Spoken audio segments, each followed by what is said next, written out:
Chapter 2, The Million Dollar Question, What Kind of Business Can I Start? You don't have to read many success stories before you start wishing you could work for yourself. The opportunity to be your own boss and the potential for high income are strong enticements. But what can you do? What kind of business would be suitable for you to start? This chapter may help you discover some answers. I want to start a business, but don't know what to start. How do I decide what would be a good business to pursue? The most successful home and small businesses are generally those that are based on the owner's skills, interests, and knowledge, involve doing something the owner likes to do and does well, sell products or services that many people need and are willing to buy or must buy. One way to close in on the most promising business for you, personally, is to get out a sheet of paper and divide it into 4 vertical columns. In the first column, list everything you like to do. And in the second column, list the things you are expert at doing or about which you have some or a great deal of knowledge. In the third column, list businesses that might make use of the interests and skills you have listed in the first 2 columns. In the last column, make notations about how many customers there might be for each type of business you have listed. See Table 2.1 on page 20. Use the notes you've made as a paper think tank. This should let you immediately spot which of your interests, things you like to do, match up with the businesses that have a potentially large base of customers. If you also have the skills required by the businesses, you now have one or more specific targets to investigate as a possible business. Here's an example. Suppose you work or have worked as a secretary in a large corporation. Your do well list might include a variety of job-related tasks such as word processing, scheduling, filing, and organizing, taking messages, and answering phones. It is also likely that you've included non-job related tasks like planning parties, cleaning, organizing schools, fundraising, and cooking. If you like to do list includes organizational things like arranging meeting details, running the school fair, or rearranging closets or cabinets for efficiency, businesses that would fit in with what you like to do and know how to do might be a word processing or general secretarial service, a meeting plan service, or a personal organization service, just for starters. For a secretarial service, the potential customer column might include local businesses, students, and job hunters. You may not know offhand who would be buying or buy meeting or planning services, but you can research these if they are of interest and fill them in later. Have a supportive spouse or friend suggest businesses that match your skills and interests. They may see business possibilities you don't. If your spouse or friends tend not to be supportive, don't discuss your ideas with them. Try to find someone who is, or keep your ideas to yourself. Where do I get business ideas? The list of businesses ideas on page 455, the yellow pages of your phone book, and articles and ads and popular magazines and trade publications are good sources to jog your thinking. However, don't get taken into the get-rich-quick ad or the make thousands of dollars in your own business ads. Make a list of the types of businesses that pique your interest. Then investigate the most promising ones to see if any would make a suitable business for you.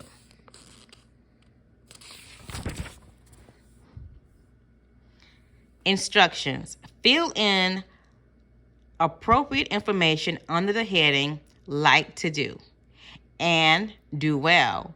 Then under business possibilities, list in the order they occur to you any ideas for possible businesses based on your skills and interests. Finally, next to each business idea, put some rough guesstimate of how many people would buy from this business and who those people might be. Your notations should help your spot potentially good businesses for you to consider. Like to do, interests and hobbies, do well, skills, expertise, experience, business possibilities, and column 4 is potential customers and income.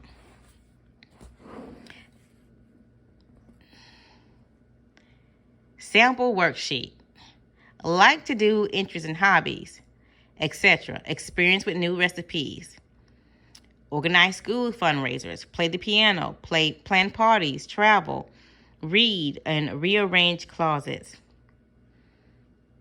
To do well, skills, expertise, and experience, word processing, scheduling, filing, organizing meetings, taking messages, writing letters, and coordinating multiple tasks. Business possibilities. You have a meeting planner, a word processing service, image consulting or personal organization service, wedding or party planning service, formal clothing rental service, complete office and resume service. Potential customers and income. Large corporations, potentially substantial fee for each meeting organized. Students, small businesses, bigger businesses with work overloads, relatively small profit per job, but can do many separate jobs. Upper income customers, executive women who don't have time to organize their closets, relatively few customers, but fun work.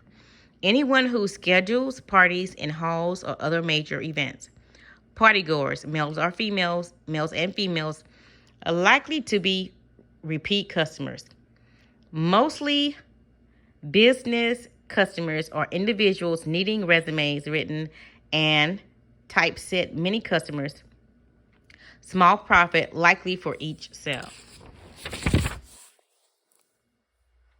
What else makes a business successful? The business with the best track records for success are those for which the owner knows. The owner knows the business, the industry, and the customer. Can produce a top quality product or service for which there is a need. Can produce the product or service better, less expensively, or more quickly, or sometimes all three than competitors. Knows how to reach the customer, knows how long it would take to get the business going, and plans accordingly. Starts off with one or more customer, often formal employers. Which businesses are the simplest to start? A service business in an industry you know well, or a service that involves doing tasks others don't like to do and don't have time to do, will usually be the easiest to launch. Often such businesses can be started by getting on the phone, calling potential customers, and asking for their business. Is there anything I should avoid? Steer clear of ads or friends promising you can start earning a big income right away, particularly if they ask you to send money for information.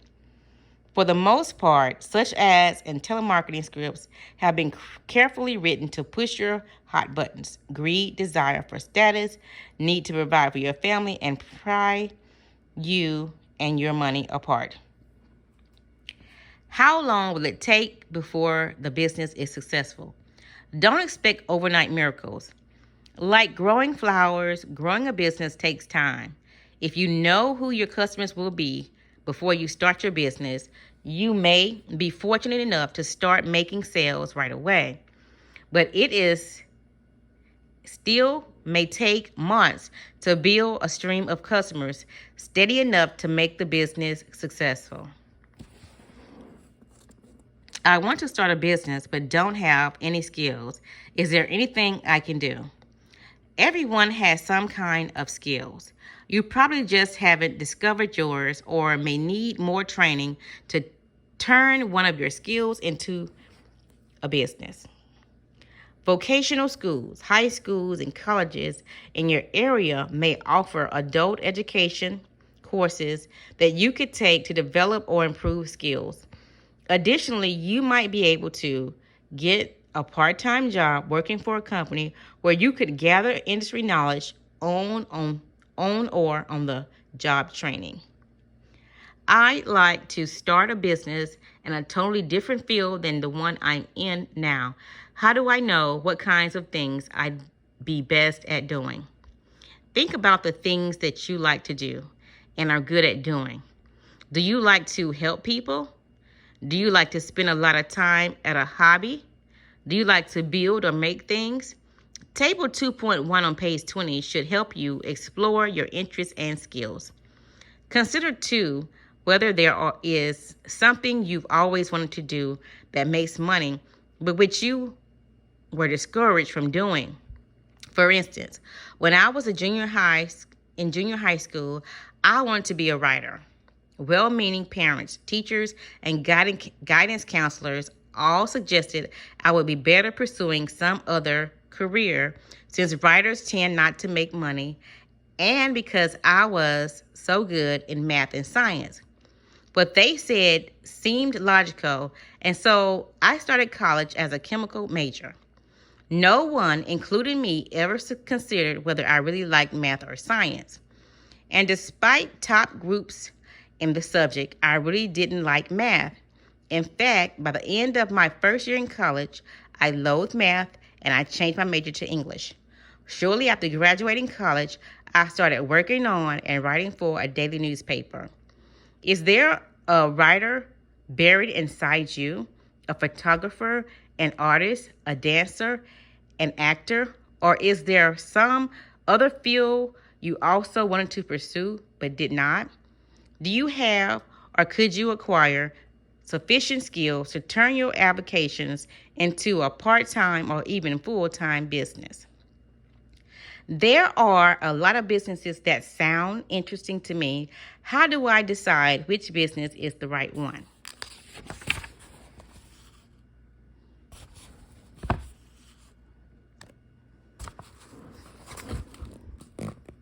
Look for the business that comes closest to your interests and capabilities and that fits in with your long and short-range financial goals.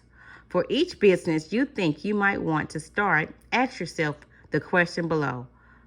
Write your answers down on a piece of paper so you can more easily compare the relative benefits and drawbacks of one business over another. Do I really know much about this business? Do I have all the skills needed to start and run this business? Would I really enjoy doing whatever is necessary to sell this product or service? How much money do I need to make each week? How much money could this business make each week? How long will it take, realistically, to start generating that much money? How much will it cost to start this business and run it until it starts producing income on a steady basis? Can I afford to put that much into the business? What money will I use to live on until the business starts making money? How fast do I need to generate money? Are there really enough people who want to buy this product or service? See Chapter 7, Planning Your Personal Roadmap to Success. Do I know how to find them? How many hours a week can I work now? How many hours a week will it take to do all the work, finding customers, producing and getting the product or service to them, billing them, and doing the bookkeeping? How big could the business grow? How big do I want it to grow? Do I need to know about a business before starting it? If I'm going to buy a franchise, won't the franchisor teach me all I need to know? People who buy a franchise or a home business without knowing anything about the business and without learning about the business in advance are taking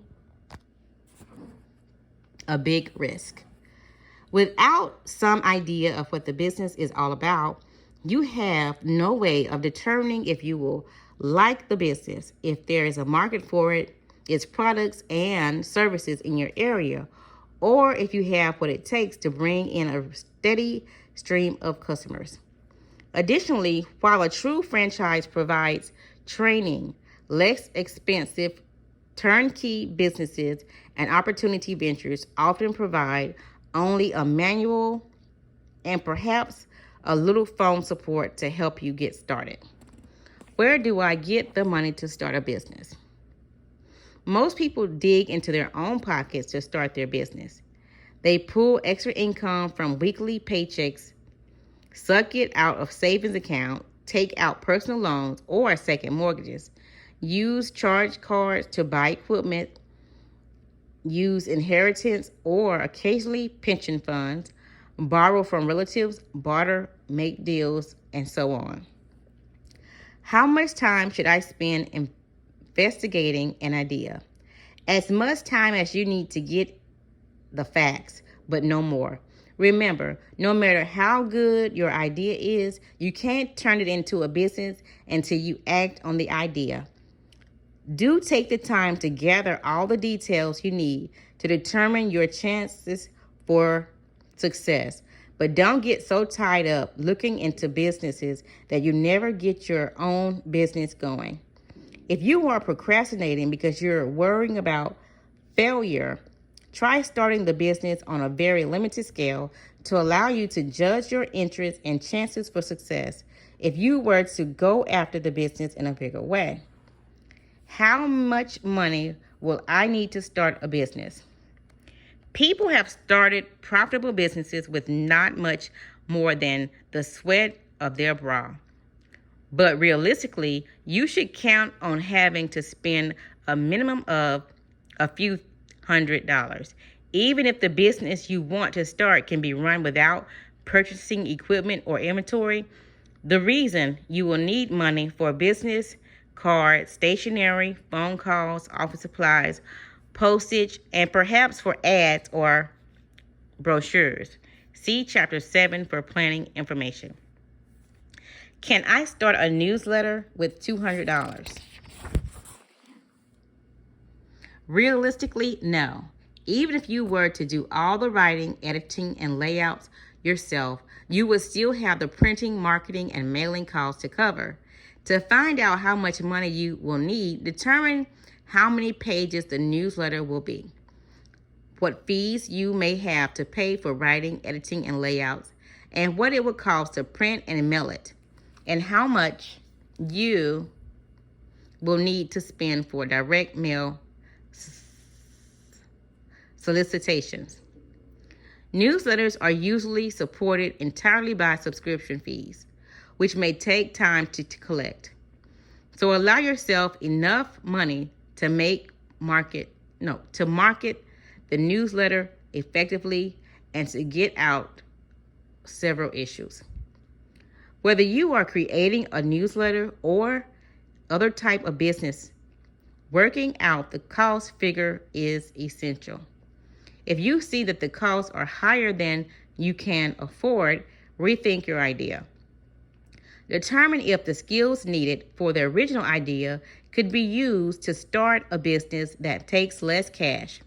For instance, if you have the skills to write, edit, and produce a newsletter, but not the money to print, market, and mail it, consider doing sales and marketing literature for other businesses. You probably could get that type of business started with $200 if you had another source of income to pay your bills until the service developed steady customers and income. I have a lot of expensive computer equipment. What would be the best computer business to start? The only real computer businesses are those that involve the sale, programming, or repair of computers. In almost all other businesses, a computer is nothing more than a tool to accomplish a specific task. If you are using a typewriter instead of a computer to write letters, type spreadsheet, write legal contracts or books, you wouldn't consider yourself the typewriter business. Using a computer is no different. You start with a skill or business and use the computer to help produce the work that business faster or more efficiently. I'm disabled. What kind of business can I start? The answer will depend on your ability and interest. Holly Phillips, a woman in Pennsylvania who confined to a wheelchair due to a form of muscular dystrophy, has enough strength in her arms and hands to use a computer and scanner, and does typing and optical character recognition, the OCR, scanning from her home. After Robert Martin, who lives in Nashville, Tennessee, lost the use of both of his legs in an accident, he started a home-based locksmith business that evolved into a computer security business. It not only supported him and his family, but also provided employment for several other handicapped workers. For information about adaptive devices to help you work at home, contact your state office of rehabilitation. You can also get information by calling IBM Special Needs Information Referral Center in Atlanta, 1-800-426-3333, or the Apple Worldwide Disability Solution Group at 1-800-731-3131. Should I start several businesses at once to see what makes money? I wouldn't recommend doing that. It takes a lot of time and effort to start one business. If you try to start several at the same time, you won't be able to devote sufficient time and attention to any one of them. If you are seriously interested in two or more different businesses, you like the products and services of each, try this strategy. Start one business, get it on its feet and running smoothly, then start the second venture. If your second venture is in any way related to the first, your startup will be easier, and you may eventually find that each business can feed customers to the other.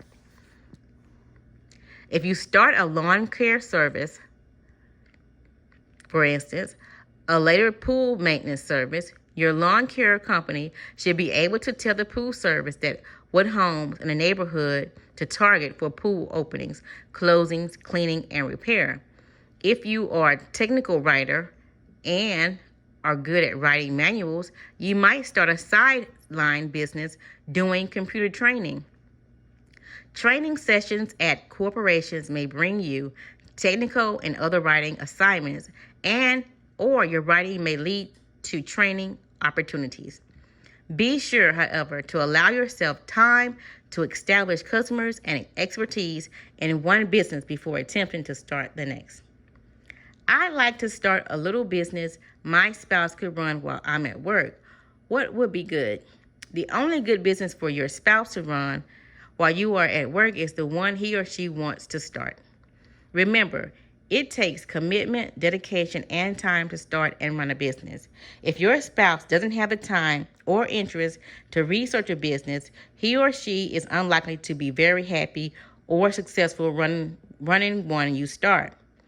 The same is true for starting businesses for your children to take over. If the business is something you'll do as a joint venture, talk it out together.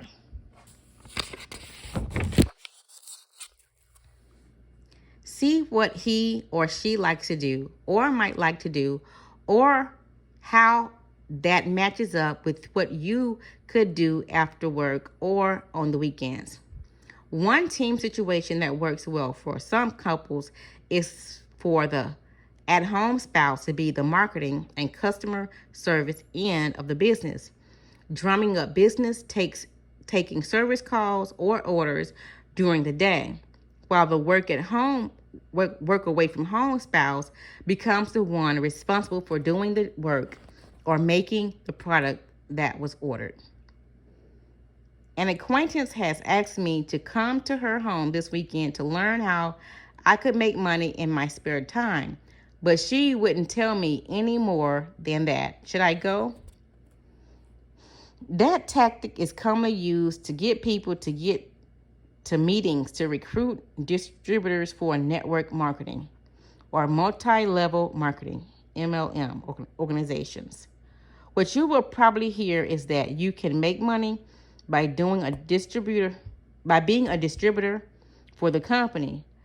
As a distributor, one of your main tasks will be to build a downline, which is to bring more distributors into the organizations under you.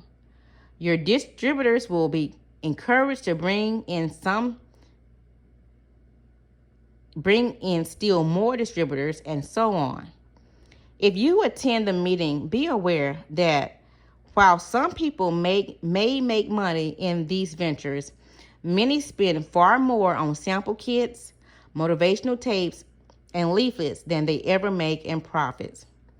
Furthermore, certain MLM operations are prohibited in some states. Others that pop up from time to time are overnight or outright scams.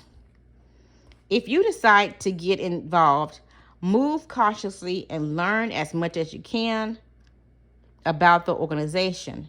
If you have any doubts about a group's legitimacy, check them out with the state or county district attorney office and or the Better Business Bureau. Computer modems users can also get information about MLM organizations they are considering in the home office small business roundtable on the Jenny service. One category in the roundtable is devoted entirely to the MLM businesses. See Chapter 4 for further discussion of MLM. How can I tell the difference between a real business opportunity and a scam? Memorize this phrase. If it sounds too good to be true, it probably is. There is no quick and easy way to make money. No way to make mega bucks for stuffing or opening envelopes. And no secret method to go from nearly bankrupt to Mercedes ownership overnight. Neither is it very likely that you will make $4,000 a month part-time using your computer while you still remain in your full-time job. As one company complains, there are people who do make more than that with a part-time business, but usually they reach this income because they have become experts at something or because they have gradually accumulated a list of repeat customers. Remember, the only true opportunity is the one that will let you make a profit selling a product or service at a reasonable price that people want to buy. If you will have to wheedle, cajole, or high-pressure sales tactics, or stretch or hide the truth to win customers, your business will be short-lived and your profits non-existent. What should I do first? Once you've chosen a business, there are a number of organizations and legal tasks to perform before you get started. Among them, prepare a business plan, explained in Chapter 7. Choose register and business name. Check zoning laws. Determine what special permits or licenses might be needed to apply for them. Apply for an employer identification number. Apply for a sales tax number, resale number if needed. Open a business checking account. Some specific steps will vary according to your local laws and the type of business you run. The startup checklist on page 35 to 39 lists some common startup tasks and includes some suggestions for who to call about various requirements. How long will it take me to get it started? It could take a month or more to complete all the tasks that need to be done. If your local laws require you to place a public notice in a newspaper stating your intent to do business under a fictitious name or even your own name, you may have to run the notice for several weeks before you can start the business officially. An employee identification number and sales tax number, if you need them, may also take a little time to be assigned. Other tasks usually can be accomplished fairly.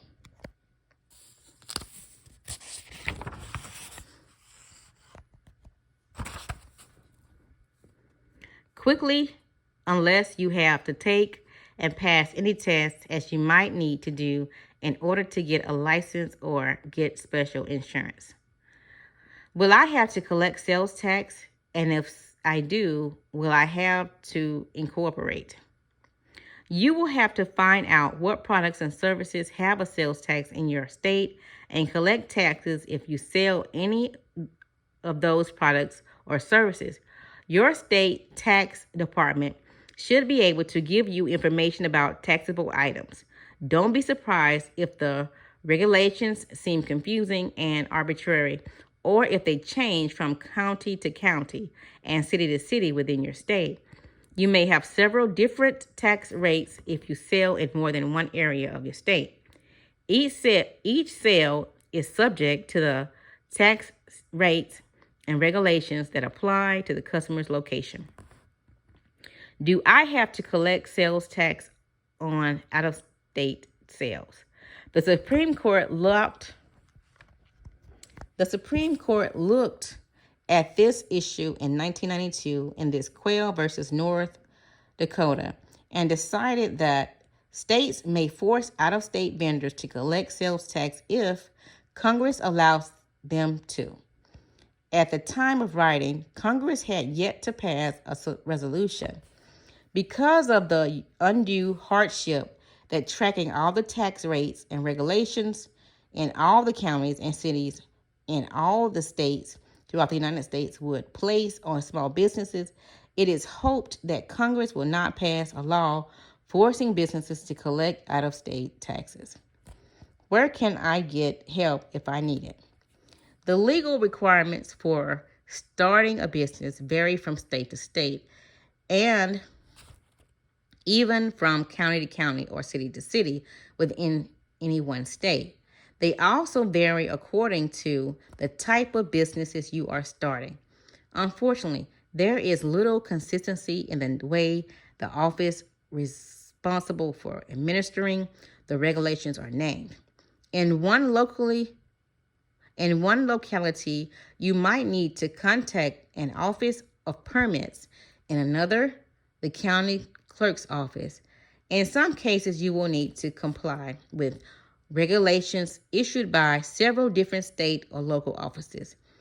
The first place you should turn for help, therefore, is the Blue Government listing in your county or regional telephone directory.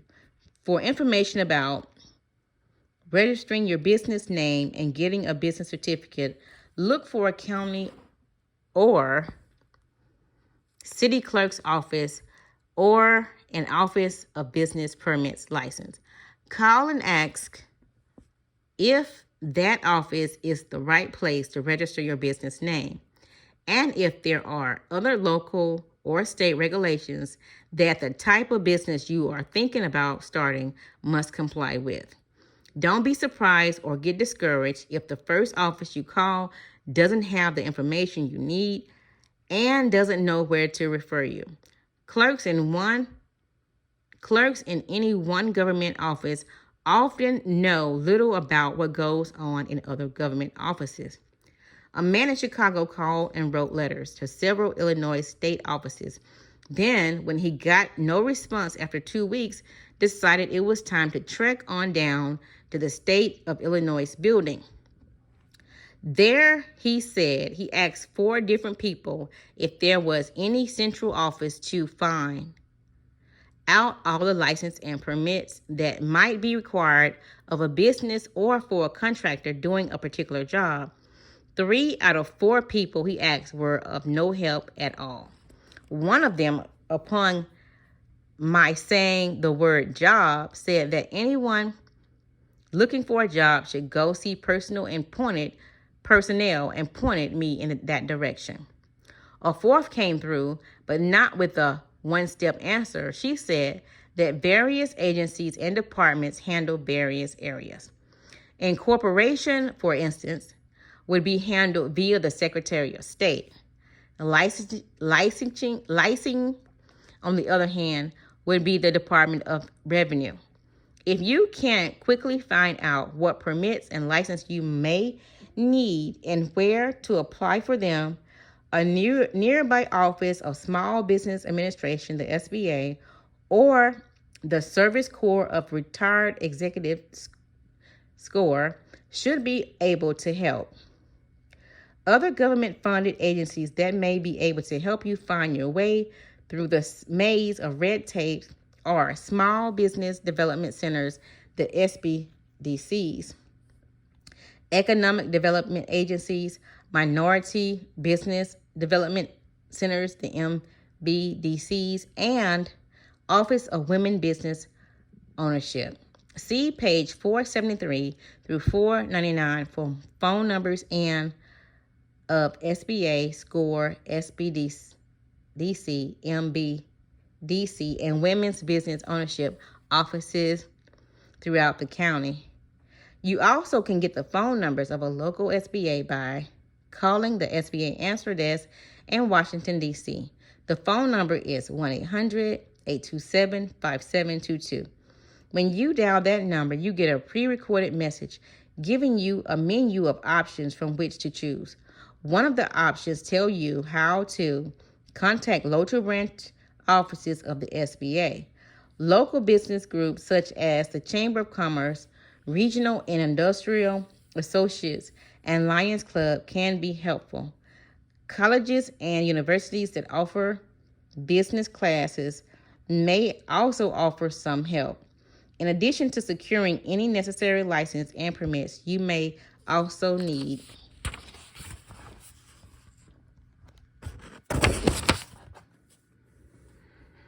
to apply for a state sales tax number. The place to get that information, as well as information about state's income tax, is often called State Tax Department or State Revenue Service. See the list of state tax department addresses and phone numbers in Appendix 4. If you will be hiring employees, contact your State Department of Labor to find out about any state labor laws with which you must comply. Information on federal income tax for businesses on payroll deductions you are required to make if you hire employees is available from the U.S. IRS, the Internal Revenue Service. If you aren't sure what forms or information you need, call the IRS helpline at 1-800-829-1040. Should I quit my job to start my business? The answer really depends on your financial status. If you need your income to pay for food, clothing, shelter, and bills, try to develop some customers and have at least 6 months to a year's worth of living expenses put aside in the bank before quitting your job. Here's why. Suppose you are a graphic artist. You quit your job, start your home business, and after 2 weeks, meet someone from a medium-sized ad agency who says he has a job for you, but is waiting for the client to give the go-ahead. 2 weeks later, the agency contacts and calls you and sets up a meeting for the following week with you and a copywriter with whom you'll be writing. After the meeting, you do a rough layout, but have to wait for the writer to send you the copy before you can continue. That takes another week. You finally finish the job and send it to the agency, and they send it to the client, and a few days later, the client requests a minor change. You make it, and at long last, you can bill for the job. At this point, a month or more has elapsed since you first heard about the job. It is likely to be another 30 to 45 days, or perhaps longer for the time you submit your bill until you get paid. That makes the total elapsed time from the day you heard about the assignment until the actual get a check in your hands close to 75 days. If the check is big or drawn on an out-of-town company, you may wait 5 days more for the check to clear your bank and the money to become available. If the check was drawn on an out-of-state bank, it would take 2 weeks. While quitting your job may be tempting, and better path to follow, if possible, would be to work at the business part-time until the following factors are in place. You have a cash reserve that will last 6 months to a year. You have run the business long enough to see there is a lasting demand for the product and service. You know how long it takes to collect payment from customers. You have a steady stream of customers. Profits allow you to pay yourself a salary and replace medical insurance or other benefits you'll lose when you quit your job. The business has grown enough that it requires your attention full time. If I use my own name as the business name, do I have to register with anyone? That depends on where you live. In some states, you are required to register your business even if it operates under your name. In other states, you don't have to register the business unless it operates under a different name. Must I have a fancy business cards and stationery made up? If you are serious about being in business, you should have business cards and business stationery made up. If your business is one where appearance and creativity are important, you will need well-designed business cards, letterheads, and envelopes, all printed on a good stock. Stock is a term used in the printing industry to describe kinds of paper. If your business is something like a car repair service, you can probably get by with a plain white business card and an inexpensive stationery. You may also need things like sales slips, shipping labels, and invoice forms. Do I need a computer? Owning and knowing how to use a computer is almost essential in some businesses. In others, it's optional. For instance, any business where you have to communicate or exchange information with other business, or there is repetitive typing or number crunching to do practically requires the use of a computer these days. Computer use is the norm in advertising, publicity, translation services, and writing, as well as in law offices, management consulting, personal recruiting, and other office services. In fields such as these, you simply will not project a professional appearance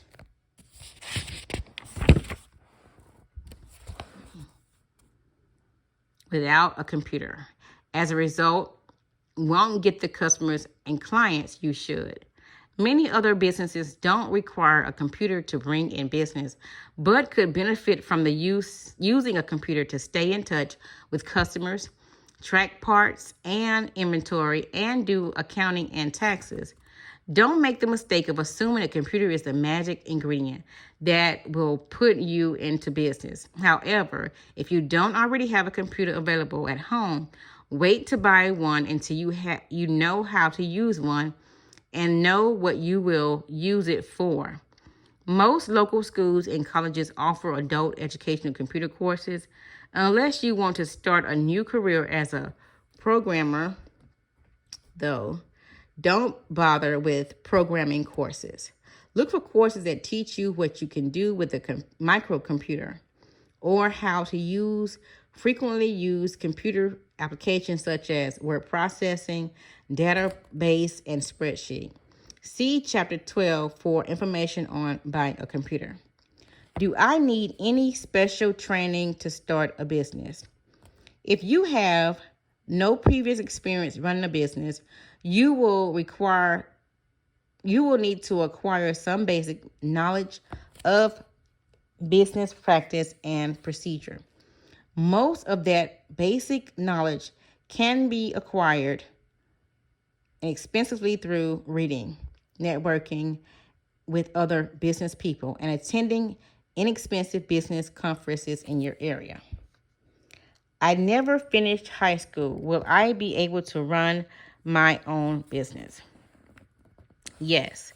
One of the nice things about being the boss, there's no one to tell you that you can't be hired because you don't have a high school or college degree. Do I need an attorney or accountant to start a business?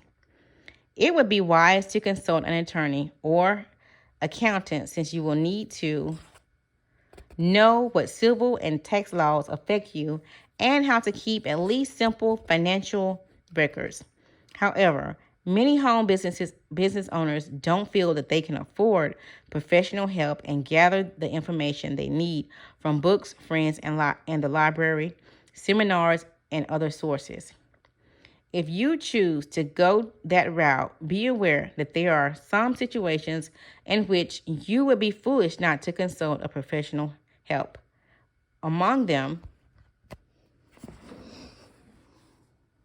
if you have to sign or offer contracts, if you deal in large sums of money or hold money or property for customers, if you plan to invest a substantial amount of money in your business, if you plan to buy a business or a franchise, if you have no knowledge of taxes, if what you sell might potentially cause injury or loss of any kind to someone else, if you will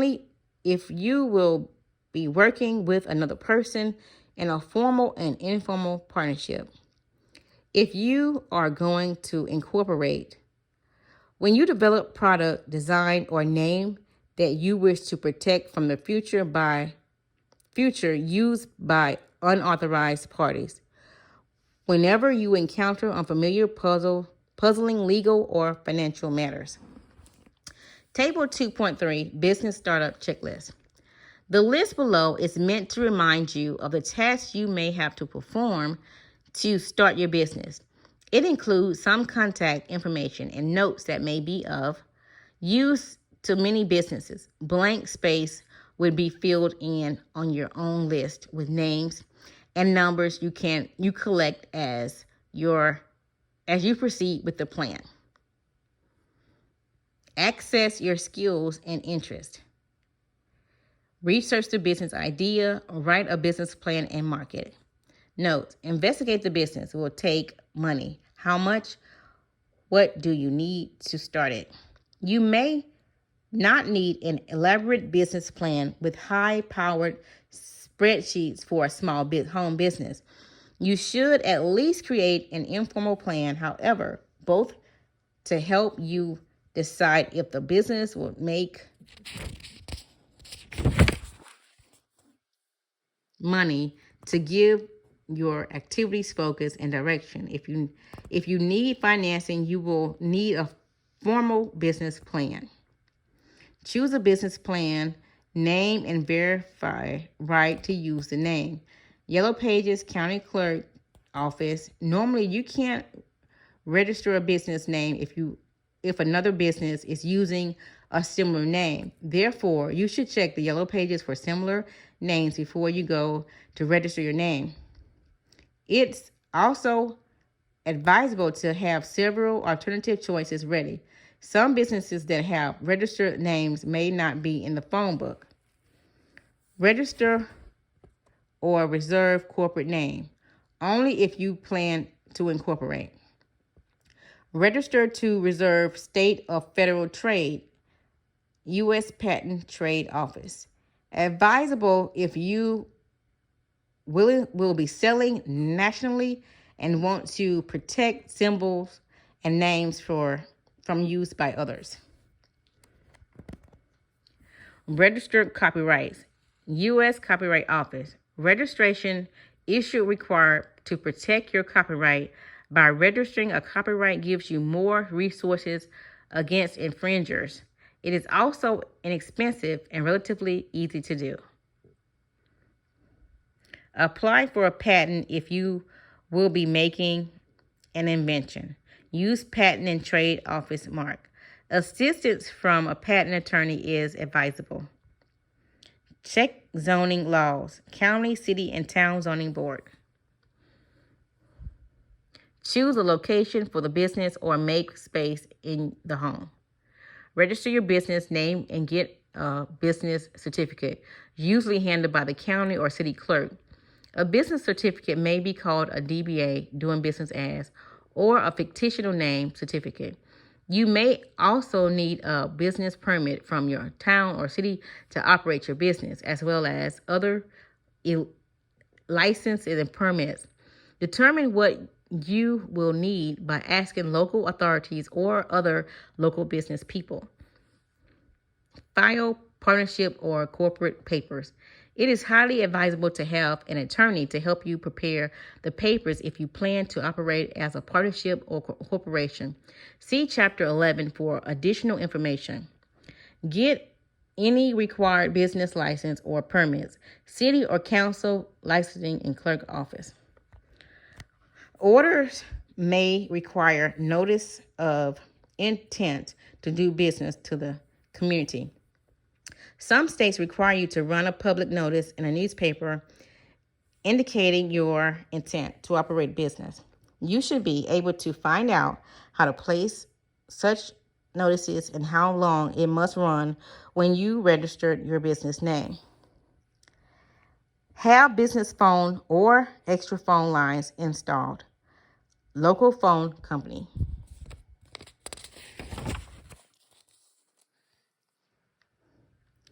Check into business insurance.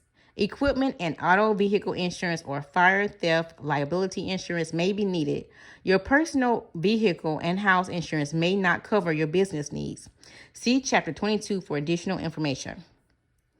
Find out about health insurance if you will not have coverage under a spouse. If leaving full-time employment, make sure your coverage doesn't lapse. Apply for a sales tax number, state tax department. Get tax information such as record keeping, required information on the withholding tax if you will have employers' information on hiring, independent contractors, facts about estimating tax forms, organizations, etc. Local IRS office. Dial 1-800-829-1040 for tax help and information. Ask what forms and information booklets will be useful to you. Then order them by calling 1-800-829-3676. Once that you should definitely request is publication 454 Alpha, your business tax kit, which includes several other publications most business owners need. Allow at least 2 weeks for delivery.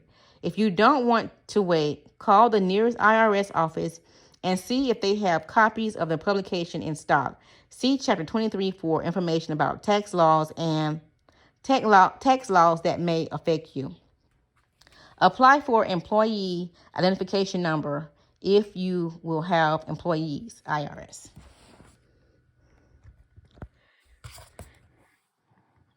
Call the Department of Labor to determine labor laws if you will have employees. Find out about workers' compensation if you will have employees. Open business bank account. Have business cards and stationery printed. Place advertising. Purchase equipment or supplies. Call everyone you know and let them know you are in business. Order inventory. Order signage. Order fixtures. Have sales literature prepared. That is chapter 2.